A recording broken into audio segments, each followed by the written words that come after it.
Les Papinaquois et les Bleuets par Michel Noël et Joanne Houillet. Les Papinaquois et les Bleuets. Eskio, Tuk-Tuk, Pinamen et Mali font cercle autour de leur grand-maman en train de fumer du poisson. Non loin de là, Hacham est tapi dans l'herbe.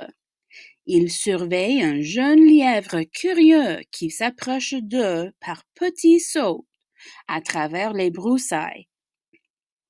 Puisque vous êtes là, dit grand-maman, je vais vous apprendre à faire sécher les bleuets. Pourquoi les faire sécher? Demande Pinamin. Moi, je les croque dans la bleuetière quand ils sont juteux.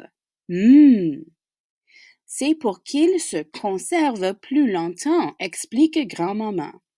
C'est si bon de manger des bleuets quand la forêt dort sous la neige et le froid. Lance Mali, les yeux pétillants de gourmandise. Regardez bien, dit la vieille dame. Je prends ces grandes écorces de bouleau et je les étends sur le sol. Puis, j'y verse mes bleuets et je les étale en une seule couche. Ensuite, je laisse notre grand-père Soleil les réchauffer et les sécher. C'est tout? s'étonne Eskio. C'est tout, dit grand-mère. Mais une pluie soudaine peut tout gâcher et nous obliger à recommencer notre travail. Il faut aussi surveiller le vent. Il est malin celui-là. De son souffle puissant, il peut faire s'envoler les écorces de bouleau avec nos bleuets légers comme du duvet.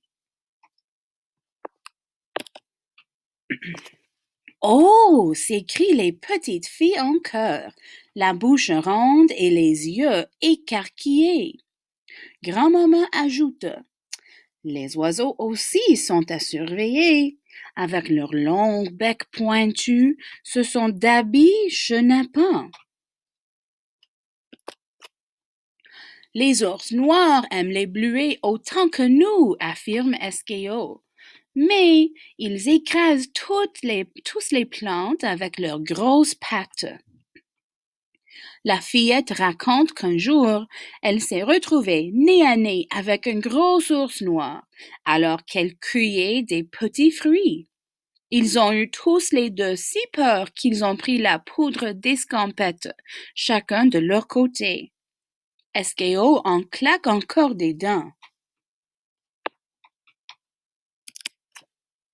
Personne ne porte attention à Hacham. Le chien est au aguet.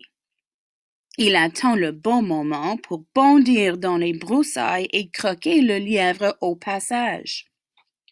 L'œil fixe, le poil raide et les babines retroussées. Il a l'air très menaçant. Camouflé dans les herbes, le petit lièvre brun agite le bout de sa queue blanche. Il pointe son nez rose entre les branches. Grand-mère aperçoit la scène et devine aussitôt ce qui va se passer. Non, Hacham, lance-t-elle en levant les bras au ciel. Mes bleuets! Les fillettes se lèvent d'un bond. Tuk-Tuk prend son petit frère dans ses bras pour le protéger. Le chien se précipite, la gueule ouverte comme un loup féroce. Il se faufile entre les jambes de grand-maman.